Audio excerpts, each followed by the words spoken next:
fellow troubadours, we're back with KSSH News at Noon. I'm Emma Saturday. And I'm Michael Kennedy. Well, Michael, it was a total massacre. It was not. Here's Ryan Holcomb with how it really went.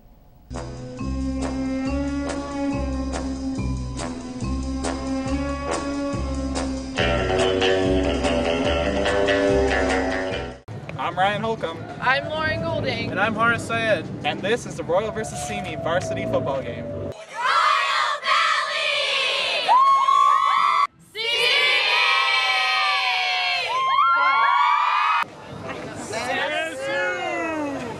Do you guys think that Royal will win this year's game? Yes. I think it'll be close. I don't know if we'll cream them, but I think it's going to be really close.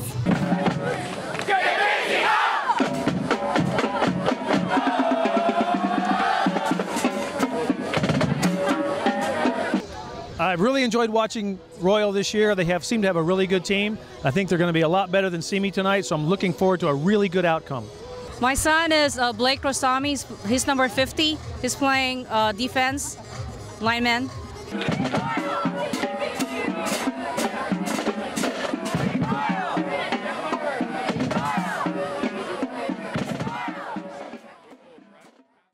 This year's first theater production is just about ready to open. Watch this. This is a story about a boy in which a rather peculiar thing happened to. Now this rather peculiar thing soon caused a very peculiar thing. And in its own turn, this very peculiar thing caused a really fantastically peculiar thing to occur. This is the story of James and the Giant Peach. I was thinking about entering my artwork into the upcoming Reflections contest. Let's head over to Garrett Collins for that. Hey Santa Sue, Garrett Collins here with Catherine Holcomb of the PTA Reflections Art Program.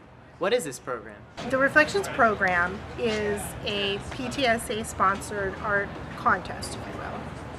This year, the theme is the magic of the moment, and the categories are visual arts, photography, dance choreography, film, literature, and we have a special new category for special education.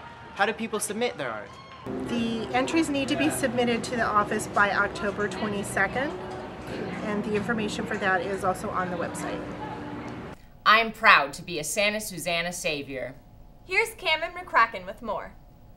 Hey Santa Sue, we're here at the Relay for Life and this is Mr. Beck. All right, there it is. So Mr. Beck, how much money have we raised so far? You know, we're still collecting money right now, so we don't have a final number. But last year we raised over $5,000, so I'm hoping we get close this year. We're here with Gina McCracken, the leader of Team Faith. So, I have a lot of donations from clients and friends. So is this your first Relay for Life? No, it's not. I've actually been doing this for about 8 or 9 years. Sometimes we're presented with stories we just don't know how to introduce. And this is one of them. I'm at the Shell station on Cochrane and Sycamore. I'm about to talk to some people about how the high gas prices have affected the residents of Simi Valley. I don't have a job right now, so my dad's been putting gas in my car, and it's like $70 to fill up my car, and that's just ridiculous. With a truck like this, I'm spending $600 to $800 a month on gas. Of course, money. A lot of money. I pay a lot of money in gas per week. I've interviewed some students and asked them how it affects them.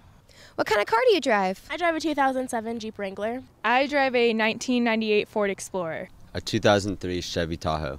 I drive a 1993 Sport Jeep Cherokee. How many miles per gallon do you get? I get about 10 or 11 miles a gallon. 11 or 12. 12 miles per gallon. I get about 15 to 16 miles to the gallon. How have the rising gas prices affected you? I don't really drive around as much because I can't afford to keep filling up my tank. Well, I don't have a job and I have to pay for my own gas. I'm a high school student who has a job and I have to pay for my own gas.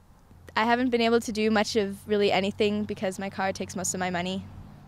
You know, I sure wish I was 18 so I could vote in this year's election. Well, you can. Watch this. Hi Santa Sue, Maya Bullis here, about to interview Christian Occasion about the mock election Political Club is sponsoring. So when is it happening? The mock election will take place on the 22nd and 23rd. What will students be voting on?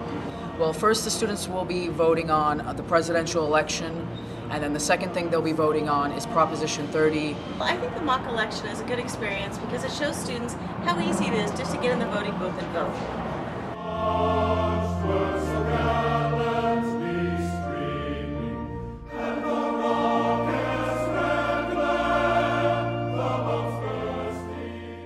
Did you feel that quake this morning? It was just a drill. It was not a drill.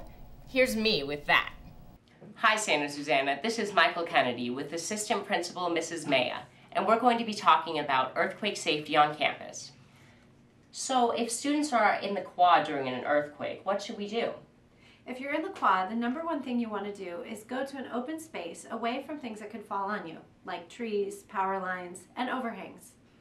What should students do if we're in the PAC? Inside of the PAC, you could probably still duck cover and hold on. You also want to stay away from any mirrors or glass that may break. So you're saying that if we're inside a building, we shouldn't exit? During the earthquake, you want to remain in the building. Things that could fall on you, doors that could shut and injure you, those will still be shaking when the earthquake is going on. After the shaking stops, what should we do? When the shaking stops, as in today's drill, you may end up just resuming your normal activities. The sounding of a fire alarm would indicate an evacuation is needed, and you would evacuate just like you did in August. Back to you in the studio. You know, Michael, I really need a job. But what? So many options. From flipping burgers to selling perfume to hanging drywall, where do I start?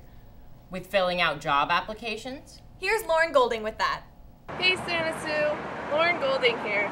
Are you having trouble finding jobs?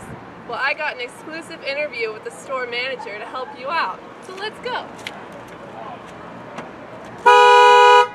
Hey, what are you doing? That's my family band! Oh no! Not kidding!